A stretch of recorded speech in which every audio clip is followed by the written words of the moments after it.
Alright, now if you had a musket, you'd be order firelocks right here. Just hold it, put the other hand down beside. And if I said rest, watch my feet. Take this foot and just put it behind the other foot, just like that. Alright?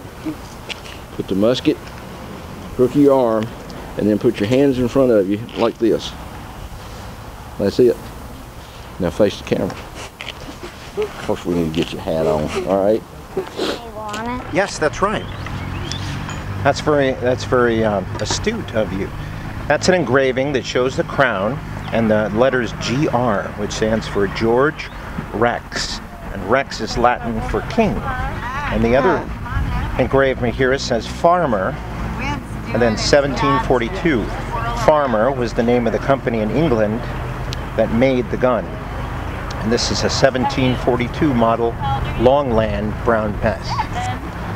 This particular one, it's not original, of course, it's a reproduction because the original would be too valuable to fire.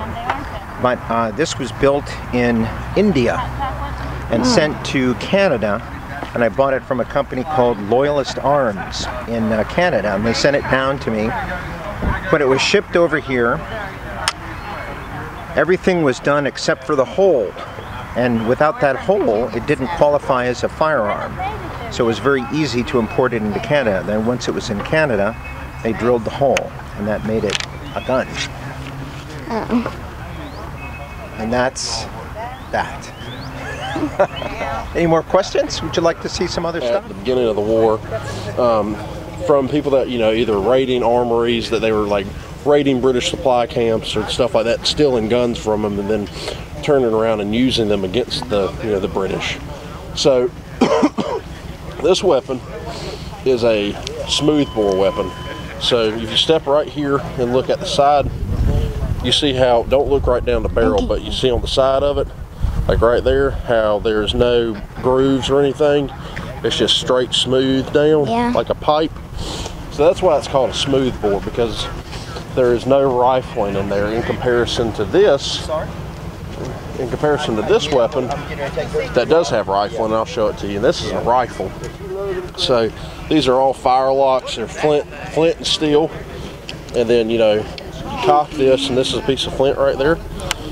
Then on your frizzen, strikes frizzen and creates spark, hits the powder in your pan, and then the powder in the barrel goes out. So there's a very specific way to handle one of these weapons as well. You have a manual of arms to show. So I don't know if y'all are in a hurry, but I'll just show you that this is, you know, also muzzle loading. So you have to load all your ammo, your bullet and your gunpowder and everything through the muzzle. It's not like a modern day gun, and you know you can load it from here and everything. So how many times do you think somebody could shoot one of these guns, you know, one of these weapons in a minute? I know the British can shoot it 3 times. Yeah, actually you're right. And you know, so the Continental Army and the militia are going to strive to be like the British. They're going to attempt to fire as many, you know, as fast as the British can.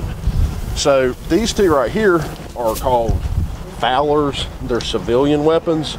So you see the difference. They're not as big, they're not as bulky. You can't put a bayonet on here. I don't know, he doesn't have a bayonet with him, but you know. So this is something that you would see me carrying. Something that I'm coming off my farm, you know, and this is what I hunt with. This is what I, you know, provide meat for my family with. And oh, okay, I've got to show up for militia duty. So this works for my militia requirements. So this is about a 20 gauge shotgun, also a smooth bore. If you look directly at the side, you see how that's smooth.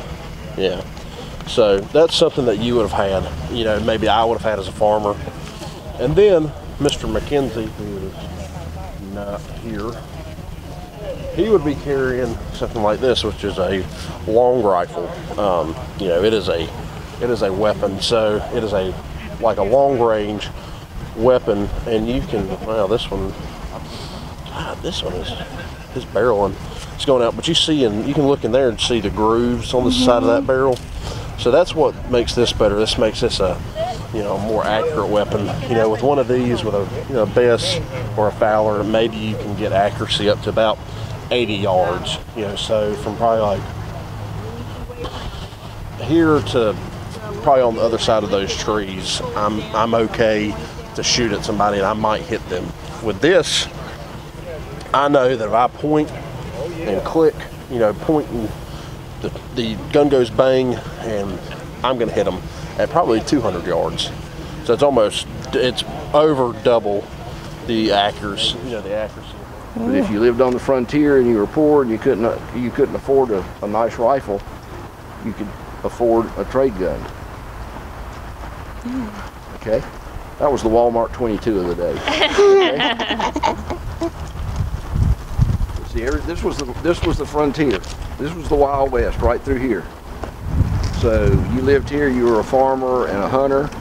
So almost everybody had a rifle or some kind of gun, because you had to put meat on the table. So they hunted, and then, like, there was a war. They weren't soldiers, they weren't trained, but they were like Minutemen. They picked up their gun, they went off to war for 2 or 3 weeks or 2 or 3 months, then they came home and started farming again. So they had every kind of gun in the world.